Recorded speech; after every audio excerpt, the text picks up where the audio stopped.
Om Swastiastu. Perkenalkan, nama saya Putu Angga Adi Prawanaka Putra dari kelas 12 IPA 3 nomor 11. Nah, kali ini saya akan menjelaskan keterkaitan metabolisme karbohidrat dengan metabolisme protein. Nah, pertama-tama saya akan menjelaskan apa itu metabolisme. Metabolisme berasal dari bahasa Yunani, yaitu metabolismos, yang berarti perubahan. Sebagaimana asal namanya, metabolisme semua reaksi kimia yang terjadi dalam organisme termasuk pada tingkatan sel. Metabolisme merupakan salah satu ciri makhluk hidup. Nah, pada manusia, metabolisme akan mencerna makanan untuk kemudian diolah menjadi energi. Metabolisme memiliki 3 tujuan, yaitu yang pertama, konversi makanan menjadi energi untuk melakukan proses seluler. Yang kedua, konversi makanan atau bahan bakar menjadi bahan penyusun protein, lipid, asam nukleat, dan beberapa karbohidrat. Yang ketiga, pembuangan limbah nitrogen. Reaksi yang dikatalis oleh enzim ini memungkinkan organisme dalam tubuh dan berkembang biak, mempertahankan strukturnya, dan merespon lingkungannya. Nah, selain bertujuan untuk membentuk energi, metabolisme memiliki fungsi lain sebagai berikut. Yang pertama, untuk mengganti sel atau jaringan yang rusak. Yang kedua, untuk respirasi jaringan pada tubuh. Yang ketiga, pertumbuhan jaringan tubuh. Yang keempat, penyusun unit pembangunan sel. Dan yang kelima, menghasilkan energi dari perubahan zat-zat makanan yang ada pada tubuh. Nah, berdasarkan tujuannya, metabolisme lagi menjadi dua bentuk, yaitu anabolisme dan katabolisme. Pertama, anabolisme. Anabolisme terjadi ketika reaksi kimia menyusun senyawa sederhana menjadi senyawa kompleks. Anabolisme membutuhkan energi untuk menyusun senyawa tersebut menjadi senyawa kompleks dan bersifat eksogenik. Salah satu bentuk anabolisme adalah proses fotosintesis yang terjadi pada tumbuhan. Yang kedua ada katabolisme. Nah, katabolisme terjadi ketika reaksi kimia mengurai senyawa kompleks menjadi senyawa sederhana. Katabolisme akan menghasilkan energi ketika mengurai senyawa kompleks tersebut menjadi senyawa sederhana dan bersifat endergonik. Salah satu contoh katabolisme adalah proses respirasi pada makhluk hidup. Nah, sekarang saya akan menjelaskan metabolisme karbohidrat. Metabolisme karbohidrat mencakup penguraian atau katabolisme, sintesis atau anabolisme, dan perubahan bentuk karbohidrat dalam tubuh organisme.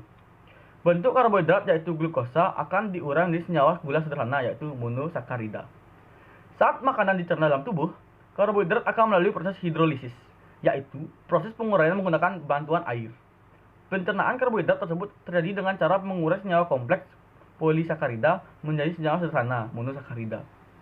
Ketika makanan dikunyah di dalam mulut, makanan akan bercampur dengan air liur yang mengandung enzim ptyalin yang akan menghidrolisis pati menjadi sebuah maltosa dan gugus glukosa kecil yang terbuat dari 3 sampai 9 gugus glukosa.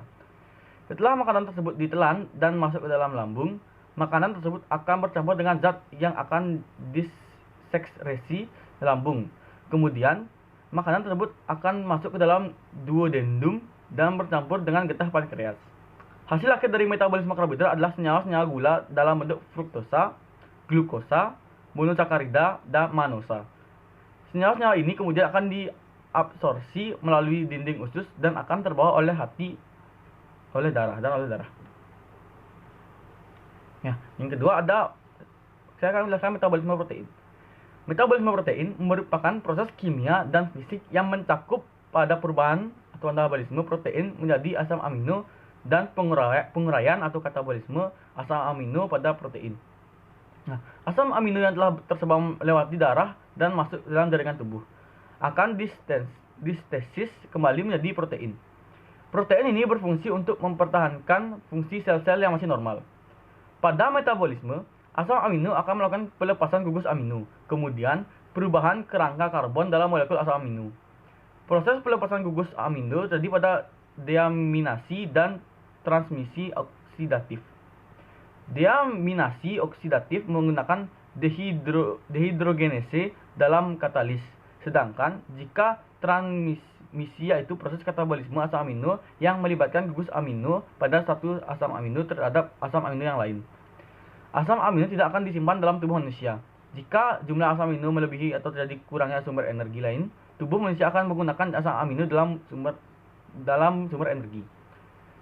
Tidak seperti lemak dan karbohidrat, asam amino membutuhkan pelepasan gugus amino yang bertempat di deaminasi nitrogen A amino di dalam asam amino. Protein adalah produk yang dihasilkan oleh ekspresi informasi genetik, merupakan polimer asam amino yang terikat pada suatu sama lain dan ikatan dalam sel hidup.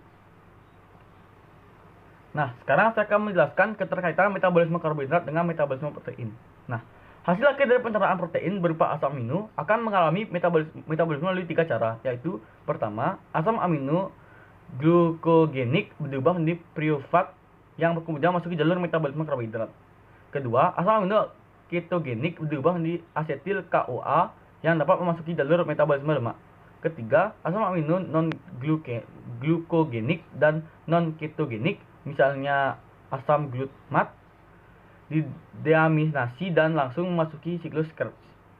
Melalui ketiga cara tersebut, akhirnya asam amino dapat menghasilkan energi dalam bentuk ATP, karbon dioksida atau CO2, dan air atau H2O. Seperti halnya karbohidrat.